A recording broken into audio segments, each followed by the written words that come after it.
എടി ഇത് എന്നാ പരിപാടി? കണ്ണൂർക്ക് പോവാ ചേച്ചി പെണ്ണിന്റെ അടുത്ത് ഒരു സർപ്രൈസ് കൊടുക്കാൻ പറഞ്ഞു. നമ്മളോട് പറഞ്ഞിട്ടില്ല കേട്ടോ വരുമെന്ന്. കട്ടൻ ചായ ഒക്കെ ഇട്ട് സമയം ഇപ്പം വെളുപ്പിന് 1 മണി. ഞങ്ങൾ എഴുന്നേറ്റ് ചായ ഇട്ട് വെള്ളമൊക്കെ റെഡിയാക്കി പിള്ളേരും മമ്മീനും പപ്പീനും ഒക്കെ വിളിച്ചിട്ട് ഒരൊറ്റ പോക്ക്. ഒരു ഉച്ചയെങ്കിലും ആകുമ്പോഴത്തേക്ക് അവിടെ എത്തി അവർക്കൊരു സർപ്രൈസ് കൊടുക്കാം. നോക്കാവേ. അതെ, എല്ലാവരും എന്നാ പറയണോ?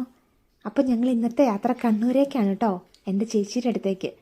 എനിക്കറിയാൻ പാടില്ല എത്ര വർഷമായി ഞാൻ അവളെ കണ്ടിട്ടെന്ന്. ഒത്തിരി ദൂരമായതുകൊണ്ട് നമുക്ക് എപ്പോഴും അങ്ങോട്ടും ഇങ്ങോട്ടും വരാനൊന്നും പറ്റത്തില്ല. ഇത്തവണ അവൾ വരാമെന്ന് വിചാരിച്ചു കഴിഞ്ഞപ്പം പിള്ളേർക്ക് ക്ലാസ് തുടങ്ങുമോ.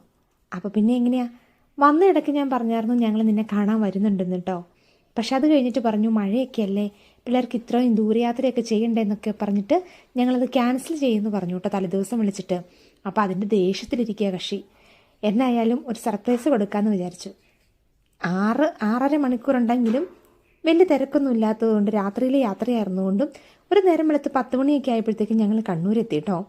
കോളിംഗ് ബെൽ അടിച്ച് പുറത്തിറക്കി സർപ്രൈസ് കൊടുക്കണമെന്നൊക്കെ ആയിരുന്നു ആഗ്രഹം. പക്ഷെ ജിൻസേട്ടൻ ഡ്യൂട്ടിക്ക് പോകുന്ന ടൈം ആയതുകൊണ്ട് അവർ മീറ്റത്തുണ്ടായിരുന്നു കേട്ടോ.